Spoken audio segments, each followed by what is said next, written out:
नमस्कार, देवभूमि समाचार में आप सभी का स्वागत है। मैं आपके साथ दिव्या पांडे। बुलेटिन की शुरुआत करेंगे। मुख्यमंत्री पुष्कर सिंह धामी की अध्यक्षता में सचिवालय में मंत्रिमंडल की बैठक हुई। तो आपको बता दें, बैठक में 20 प्रस्ताव पर धामी मंत्रिमंडल ने सहमति जता दी है। तो वहीं कैबिनेट बैठक शुरू होने से पहले ऑपरेशन सिंदूर की सफलता पर भारतीय सशस्त्र बलों के शौर्य और अदम्य साहस को नमन करते हुए वीर सैनिकों और प्रधानमंत्री नरेंद्र मोदी के प्रति आभार व्यक्त किया गया। तो वहीं कैबिनेट बैठक संपन्न होने के बाद गृह सचिव शैलेश बगौली ने ब्रीफिंग कर कैबिनेट प्रस्ताव की जानकारी दी।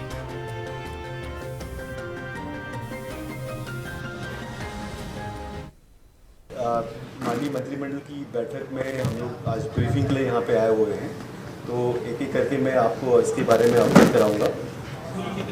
तो लगभग 20 मत थे आज, 20 मत थे। तो इसमें सबसे पहला मत था, ये ऊर्जा विभाग का मत था। ऊर्जा विभाग के द्वारा जो मैकेंजी कंपनी है उसके माध्यम से यूपीसीएल में कैसे सुधार किया जा सकता है उसके बारे में एक रिपोर्ट प्रस्तुत की गई थी। रिपोर्ट के आधार पे एक पॉलिसी डॉक्यूमेंट ऊर्जा विभाग के द्वारा बनाया गया था। उसी का आज माननीय मंत्रिमंडल के सम्मुख प्रस्तुतिकरण किया गया, जिसमें खास तौर पे जो यूपीसीएल के जो टीएनडी लॉसेस यानी कि ट्रांसमिशन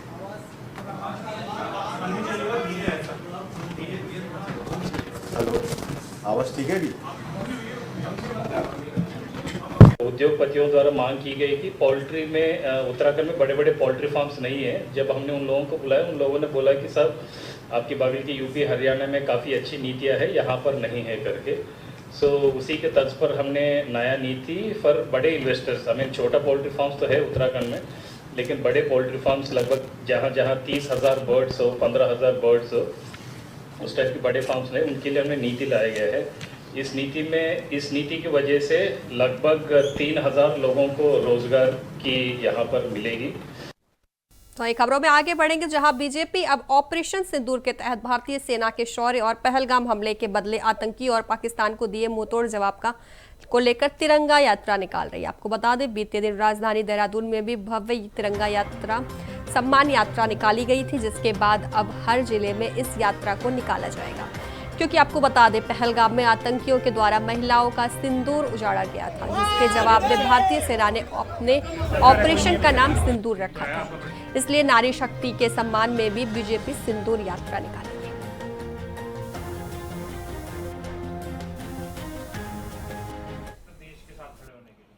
देखिए, तिरंगा शौर्य सम्मान यात्रा, इसके पीछे का मूल भाव देश के प्रत्येक नागरिक को देश के सैनिकों के सम्मान में एक प्रकार का ज्वार दिखाई दे, प्रभाव दिखाई दे, इसके नाते सब जगह हो रहा है।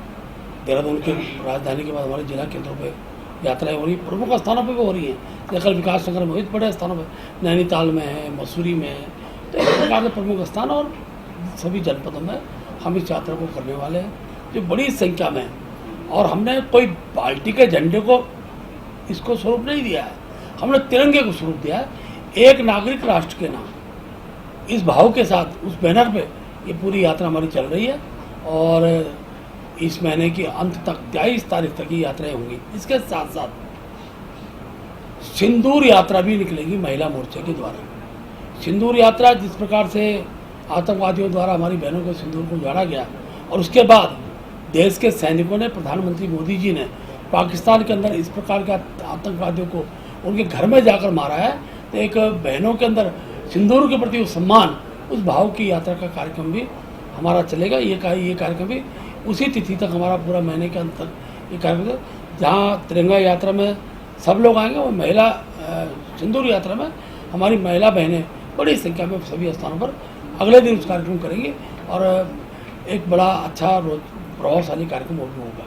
तो अगली खबर की ओर रुख करेंगे, जहां रुड़की की गंग नहर कोतवाली क्षेत्र के मालवीय चौक के पास स्थित अंग्रेजी शराब के एक ठेके की छत के रास्ते दीवार तोड़कर शराब के ठेके में चोरी की घटना को अंजाम दिया गया है।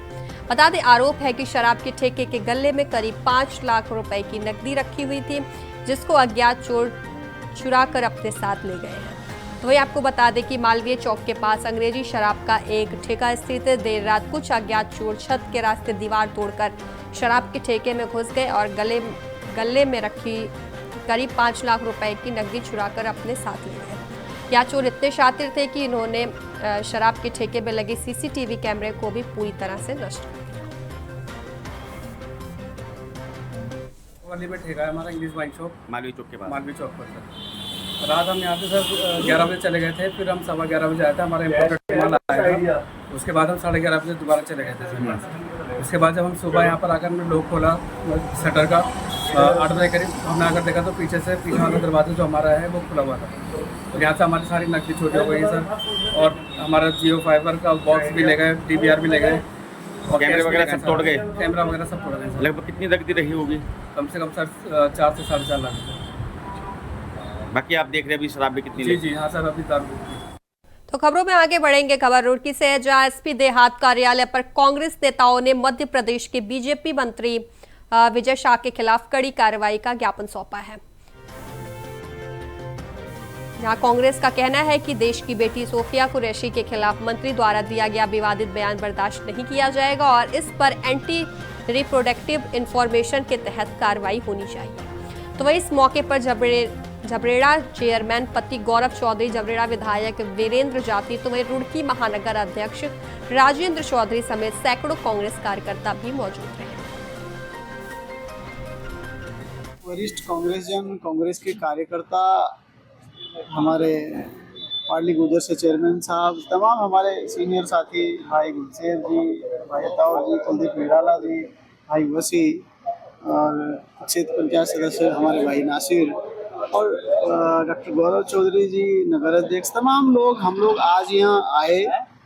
देश की जो भावनाएं विजय शाह मध्य प्रदेश के मंत्री ने आहत की हैं, सोफिया कुरैशी को आतंकवादियों की बहन करार दिया है, उससे संपूर्ण पूरे देश की भावनाएं आहत हुई हैं। और जिस तरीके से उन्होंने देश की सेना के ऊपर बातों से प्रहार किया और साथ ही साथ महिला शक्ति के ऊपर, देश के ऊपर प्रहार किया, उसकी कार्रवाई की मांग को लेकर के एक FIR के रूप में ज्ञापन हमने एसपी देहात साहब को सौंपा है। उस पर न्यायोचित कार्रवाई की मांग की है।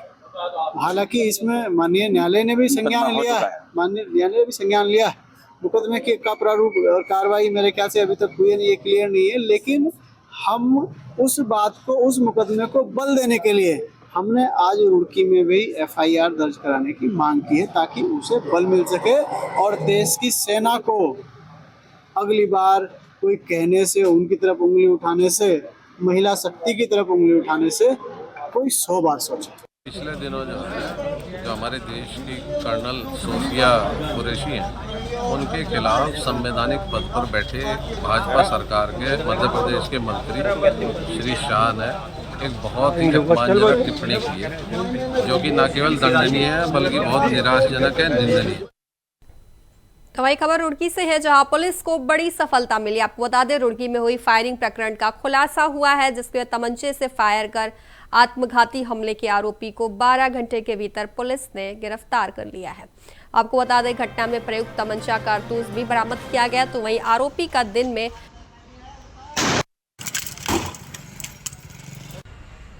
समझकर पीड़ित पर हमला किया था।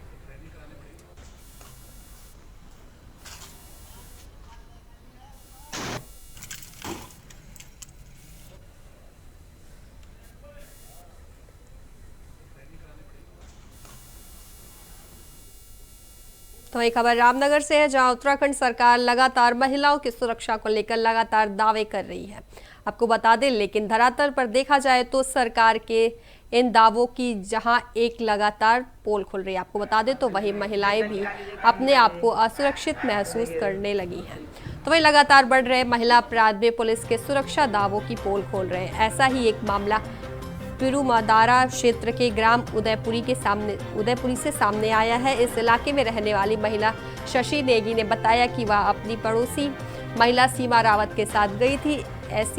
इसी बीच नकाबपोश एक बाइक सवार बिना नंबर प्लेट की बाइक लेकर उनके पीछे लग गया था तथा इस नकाबपोश बदमाश ने शशि नेगी का पीछा करते हुए उनके गले में से पड़ी सोने की चेन जैसी खींचने की कोशिश की। तभी महिला सतर्क हो गई और उसने पीछे मुड़ते ही तुरंत अपनी सहयोगी महिला के साथ इस नकाबपोश बदमाश को दबोचते हुए उसकी चप्पलों से जमकर पिटाई कर दी। रोज ही घूमने जाते हैं मॉर्निंग इवनिंग वॉक पे, तो शाम को हम जैसे घूमने गए तो हम जा रहे थे, पहले तो एक राउंड काटा उस बंदे ने, तो हमें इस चीज़ का खबर नहीं थी कि क्यों घूम रहा है। जब हम रिटर्न बैक आए तो उसने मेरे पीछे से झपट्टा मारा। हम 2 लेडीज़ थे, मेरे साथ भी थे एक, तो मैंने झपट्टा मारा, तो मैंने उसको ऐसे झपट्टा मारा तो हम उसको ऐसे मारने लगे, दोनों के दोनों बचाव, अपने बचाव के लिए हम दोनों मारने लगे। जैसे हम उसे मारना, उसने तमंचा निकाल दिया और चाकू निकाल दिया। जैसे उसने चाकू निकाल लिया तो हम भागे, बाद में वो वहीं पर गए, तो हमें बाद में उसमें थोड़ी देर बाद उसी घटना पे हमें चैन मिल गई। बाद में हमने 112 पे कॉल किया, थोड़ी देर बाद उसके बाद किया, जब हमारे साथ एक घटना घट गई उसके बाद मैंने 112 पे कॉल किया। फिर पुलिस भी आई, कंटिन्यू मुझे फ़ोन आते रहे पुलिस वालों के, तो मेरे से बयान लेके चले गए और आगे कार्रवाई पुलिस। युवक काय में था, किस एरिया में था? वो तो उसने पूरा हेलमेट डाला था सर पे, हाथ पे उसने मैंने पूरे ग्लव्स पहने थे, मुंह पे कपड़ा बांधा था, बंदे ना उसकी नेम प्लेट थी गाड़ी पे, उसने टेप लगा रखा था ब्लैक कलर का। हाँ, आगे भी और पीछे भी प्लेट है ना, बाइक थी वो। तमंचा भी दाम दिखाया उसने? हाँ, तमंचा ऐसे उसने ऐसे किया, पूरी वीडियो रिकॉर्डिंग में आ रखी है, उसमें देख सकते। तो वहीं रुड़की के झबरेड़ा थाना क्षेत्र के बेहडेक्की गांव में स्थित श्री कन्हैया मंदिर से एक शातिर चोर ने लड्डू गोपाल की 31 किलो की पीतल की मूर्ति दिन दहाड़े चोरी कर ली है। आपको बता दें, वहीं लड्डू गोपाल की मूर्ति चोरी की पूरी वारदात सीसीटीवी कैमरे में कैद हो गई है। वहीं दिन में ही बेखौफ चोर लड्डू गोपाल की मूर्ति को कपड़े से लपेटकर ले जाता हुआ दिख रहा है। आपको बता दें, वही चोरी की घटना को लेकर मंदिर के महंत कृष्णानंद गिरी का कहना है कि दिन दहाड़े हुई मंदिर में चोरी की घटना से ग्रामीणों में रोष है। मंदिर से लड्डू गोपाल की मूर्ति को एक चोर चुरा कर ले गया, पुलिस जल्द घटना का खुलासा करे। तो वहीं एसपी देहात शेखर चंद्र सुयाल ने कहा कि सीसीटीवी में चोर दिखाई दे रहा है, पुलिस घटना की जांच में जुटी हुई है और जल्द ही चोरी की घटना का खुलासा किया जाएगा। सबको पता है, कल कन्हैया जी मंदिर में लड्डू गोपाल जी की मूर्ति चोरी हुई है। वो केवल मूर्ति नहीं चोरी हुई, वो हमारे पूरे गांव की आस्था चोरी हुई है। और इस विषय को लेकर पूरे गांव में नहीं, पूरे क्षेत्र में आक्रोश है। और आप देखेंगे लगभग सैकड़ों संख्या में यहाँ पर सब लोग आए हैं। इन सब की एक ही मांग है कि जल्द से जल्द कार्रवाई हो और जिसने भी ये दुस्साहस किया है वो जल्दी से जल्दी पकड़ा जाए। प्रशासन से यही निवेदन है, वो जल्दी से जल्दी कार्रवाई करे। अगर प्रशासन जल्दी कार्रवाई नहीं करता, ये सैकड़ों की संख्या में लोग, चाहे एसडीएम के पास जाना पड़े, चाहे डीएम के पास जाना पड़े, पूरे गांव के पूरे लोग सब तैयार हैं। तो मैं निवेदन करूंगा जिला प्रशासन से, चौकी इंचार्ज से, एसपी महोदय से कि जल्दी से जल्दी इस विषय पर संज्ञान लेकर जल्दी से जल्दी कार्रवाई करें। और हमने यहाँ पर विज्ञापन सौंप दिया है हमारे यहाँ पर जो भी सिपाही थे उनसे, और आप सबके माध्यम से मैं ये कहना चाहूँगा कि जल्द से जल्द सरकार और पूरा प्रशासन इस विषय पर कार्रवाई करे। एक मंदिर में चोरी की सूचना मिली है पुलिस को, हम जांच कर रहे हैं। मंदिर से एकाध कुछ बर्तन कुछ ऐसा चोरी होने का संज्ञान में आया है, तो जांच की जा रही है। तहरीर आने पर मुकदमा दर्ज किया जाएगा और जल्दी, जैसे सीसीटीवी हमें आप लोगों ने बताया हमें और पुलिस के पास है, तो हम जल्दी वो चोर को पकड़ लेंगे। फिलहाल रुकेंगे छोटे से ब्रेक के लिए, जल्द हाजिर होंगे। ब्रेक के बाद एक बार फिर से देवभूमि समाचार में आप सभी का स्वागत है। खबरों में आगे बढ़ेंगे, जहां उत्तराखंड प्रदेश का पहला नकल विहीन और निष्पक्ष परीक्षा कराने वाला कॉलेज बना श्री देव सुमन विश्वविद्यालय। कॉलेज के कुलपति NK जोशी ने कहा कि श्री देव सुमन विश्वविद्यालय से संबंध 270 कॉलेजों में 88,000 छात्र छात्राएं परीक्षा दे रहे हैं और इस परीक्षा को पारदर्शी बनाने के लिए इन कॉलेजों के हमने पहले ही निर्देश दे दिए थे कि जिन जिन कमरों में परीक्षा होगी उन कमरों में सीसीटीवी कैमरे लगेंगे और स्ट्रांग रूम में भी सीसीटीवी कैमरे लगेंगे। तो वही इसी संबंध में एक मीटिंग हुई जिसमें सभी विद्यालयों के कुलपति और शिक्षा सचिव थे, जिसमें शासन स्तर पर निर्णय लिया गया है। करीब 217 कॉलेजेस हमसे एफिलिएटेड कॉलेजेस हैं और इस बार जो हमारी परीक्षाएं 13 मई से स्टार्ट हुई हैं, उसमें 88,000 विद्यार्थी उसमें प्रतिभाग कर रहे हैं, एग्ज़ाम दे रहे हैं। 88,000 student are appearing in the examination. और इस एग्ज़ाम को पारदर्शिता बनाने के लिए हमने जितने भी हमारे कॉलेजेस हैं, एफिलिएटेड कॉलेजेस हैं, उनको हमने पहले ही इंस्ट्रक्शन दे दिए हैं कि सारे कक्षाओं में जहाँ जहाँ पर परीक्षाएं होंगी उन कक्षाओं में सीसीटीवी कैमरा लगेगा और जो हमारा स्ट्रांग रूम है हमारे कॉलेज में वहाँ पर सीसीटीवी कैमरा लगा है। तो कॉलेजों ने ये कैमरा लगा दिए हैं और हमने विश्वविद्यालय में क्या किया, 4 टीमें बना रखी हैं। अभी मैं आपको दिखाऊंगा कि 4 कमरे में हमने 4 अपने स्टाफ मेंबर्स बैठा रखे हैं, अधिकारी बैठा रखे हैं और उन अधिकारियों को करीब 40 से 50 कॉलेजेस हर एक कर्मचारी को हमने दे दिया कि मॉनिटर करने के लिए। तो और कॉलेज ने जो हमें IP एड्रेस दिया है अपने कैमरे का, उसको हमने अपने यहाँ पर कंप्यूटर्स में और बोर्ड में लगा रखा है और यहाँ बैठे बैठे हम मॉनिटर करते हैं। जैसे आप सामने देखेंगे, अगर आप घुमा के देखिए, अगर आप देखेंगे कि अभी ये हरिद्वार में परीक्षा चल रही है, मैं आपको दिखाता हूँ। आप देखिए हरिद्वार में परीक्षा चल रही है और ये विद्यार्थी यहाँ बैठे हुए हैं। अगर कोई विद्यार्थी नकल करता है तो सीधे ही हमें यहाँ पता लग जाता है और हम सीधे यहाँ से फ़ोन कर देते हैं और उसकी रिकॉर्डिंग कर लेते हैं और उस विद्यार्थी को अगली परीक्षा में बैठने से वंचित कर देते हैं। तो ये इस तरह से पहली बार हमने अपने श्रीदेव सुमन विश्वविद्यालय में किया। ऑनलाइन ट्रैकिंग हम हर एक विद्यार्थी की यहाँ से कर रहे हैं। तो खबरों में आगे बढ़ेंगे, जहां NHM की निदेशक स्वाति S भदौरिया ने हरिद्वार के राजकीय महिला चिकित्सालय, जिला अस्पताल और टीबी अस्पताल का निरीक्षण किया। तो वहीं इस दौरान उन्होंने HHM के तहत चलाए जा रहे विभिन्न स्वास्थ्य कार्यक्रमों की समीक्षा की और मरीजों को मिलने वाली सुविधाओं की जानकारी जुटाई। तो इन निरीक्षण में CMO डॉक्टर RK सिंह, जिला अस्पताल PMS डॉक्टर विजेश भारद्वाज और अन्य चिकित्सक भी मौजूद रहे।